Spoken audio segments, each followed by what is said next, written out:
नमस्कार दोस्तों, basic to advance mathematics के इस सीरीज में आपका स्वागत है।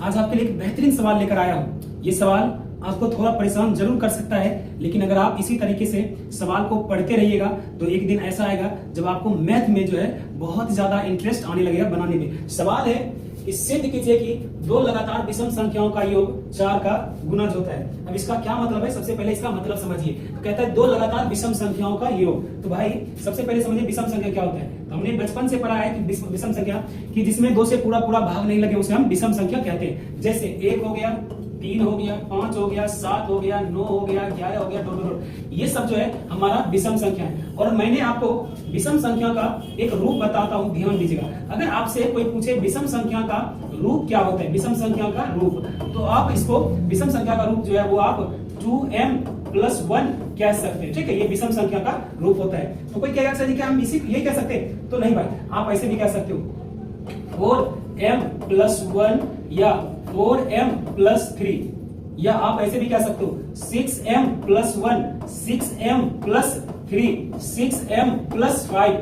मतलब ऐसे भी कह सकते हैं 8m+1, 8m+3, 8m+5, 8m+7। मतलब हमें लगेगा कि विषम संख्या का जब भी आपको रूप लिखना हो तो इस जगह पर सम लिखेंगे और हमेशा प्लस में एक विषम संख्या लिखेंगे। आप इस चीज को ऑब्जर्व कर सकते हो। हमेशा जो है चर से पहले एक सम संख्या लेना है और प्लस में हमेशा किसी विषम संख्या को जोड़ना है। तो ये सम विषम संख्या का रूप होता है। क्योंकि सर विषम संख्या का रूप का मतलब क्या होगा? मतलब ये कि ये कोई ऐसा जो है हमें रूप दिया हुआ है जिसमें m का कुछ भी मान रखिएगा, जब इसको सॉल्व करिएगा तो हमेशा एक विषम संख्या देगा। जैसे यहाँ पे जैसे हमने कहा 2m+1, तो अगर हम m का मान 0 ले लेते, देखिए 2 गुना 0+1, तो 2 गुना 0 करेंगे तो 0, 0+1 करेंगे तो हमारा फाइनली जो है वो 1 आया, जो कि हमारा विषम संख्या है। इसी तरह से अगर हम m का मान 1 ले लेते हैं तो देखिए यहाँ पे क्या होता है 2 गुना 1+1, तो 2 एकम 2, 1 3, जो कि विषम संख्या है। ठीक उसी तरीके से इन सभी में m का जब कुछ भी मान रखेगा तो वो हमेशा एक विषम संख्या ही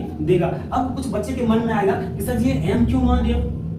तो आप m मत मानो, आप a मान लो, b मान लो, c मान लो, a से लेकर z तक जो कि चर है कुछ भी मान सकते, उसमें कहीं कोई दिक्कत नहीं है। पहली बात आपको ये ध्यान रखना है। दूसरी बात कि यहाँ पे क्या कर रहा है कि विषम संख्याओं का जो योग है वो 4 का गुणज है। अब ये 4 का गुणज का क्या मतलब है, पहले हम इस बात को भी समझते हैं। तो अगर हम 4 के गुणज की बात करें,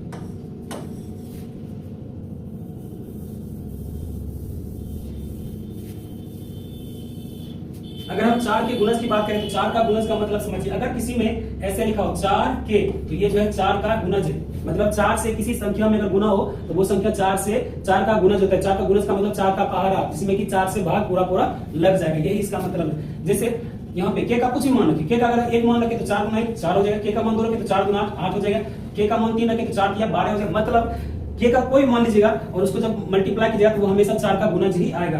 अब कुछ बच्चे ऐसा अगर हम ये बोले 4 × m+1, क्या ये सम संख्या का रूप थी? क्या कहते हैं ये 4 का गुणज है, तो ये भी 4 आपको बस फील करना है, समझने का प्रयास करना है। ये भी 4 का गुणज है। जैसे m का कुछ भी मान रखिए, जो मर्जी करें। अगर हम m का मान 0 रखे तो 0+1 1 हुआ, 1 गुना 4 करेंगे 4, जो कि 4 का गुणज है। यहाँ पे m का मान 2 रखे तो 2 1 3, 4 गुना 3 करे 4 किया 12, 12 भी 4 का गुणज है। गुणज का मतलब कैसे समझे हम? तो गुणज का मतलब आप 2 तरीके समझ सकते हैं, या तो वो 4 का पहाड़ा में आए या 4 से भाग देने पर वो पूरा कट जाए। इस तरीके से आप समझ सकते हो। ठीक है, तो ये चीज आप लिखो, ये 2 बातें आपको ध्यान में रखना है। और अगर आपको ये 2 बात ध्यान रहता है तो ये सवाल आपको आसानी से समझ में आ जाएगा। आइए सवाल समझते हैं। कहता है सिद्ध कीजिए कि 2 लगातार विषम संख्याओं का योग। तो क्या करेंगे, पहले मान लेंगे।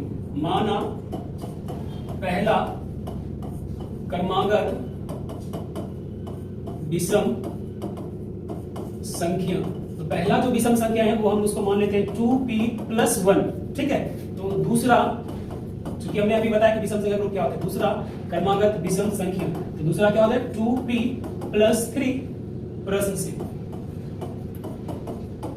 ठीक है, दूसरा जब इसमें एक में जब 2 जोड़ेंगे तो 2 1 3 हो जाएगा। ये विषम संख्या का रूप है। अब प्रश्न से क्या कहता है, 2 लगातार विषम संख्याओं का योग, मतलब इन दोनों को जोड़ने पर ये हो जाए 2p+1, ये तो 2p+1 हो गया, योग करना है मतलब प्लस में से करना है, तो 2p+3। ध्यान से देखिए 2p+2p, तो ये हो जाए 4p प्लस 3 1 4। यहाँ से हमें क्या करना है, हमें जो है इसका 4 के गुणज के रूप में लाना है। तो यहाँ से क्या करते हैं 4 कॉमन लेते हैं। जब 4 कॉमन लेंगे तो यहाँ बचेगा p प्लस, यहाँ से जब कॉमन लिए तो यहाँ बचा 1। अब आप एक बात बताइए, 4 तो 4 है, क्या इस पूरे पार्ट को अगर हम k मान ले तो आपको कोई दिक्कत है? अब कुछ बच्चे कहेंगे सर ये क्यों k क्यों माने? तो p+1 p का जब कुछ मान रखें तो कुछ ना कुछ आएगा। जैसे p का मान 1 रखे तो 1 + 1 2 आया, k का मान 2 रख देंगे। यहाँ पे p का मान जब हम 2 रखेंगे तो 2 1 3, तो 3 कुछ ना कुछ तो आया ना। तो इसी पूरे पार्ट को हमने k मान लिया। मतलब ये कि यहाँ पे 2 रखेंगे तो 4 2 8, यहाँ पे 3 रखेंगे तो 4 12। तो अब आप बताइए कि क्या ये 4 का गुणज के रूप का है कि नहीं है। हम लिखेंगे अतः 2 लगातार विषम संख्याओं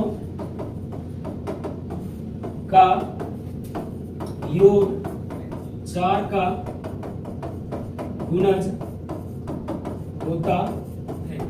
ठीक है, आपको थोड़ा बहुत सवाल समझ में आया होगा। अगर आपको थोड़ा बहुत भी सवाल समझ में आया तो एक दो बार अपने से खुद से करने का प्रयास कीजिए।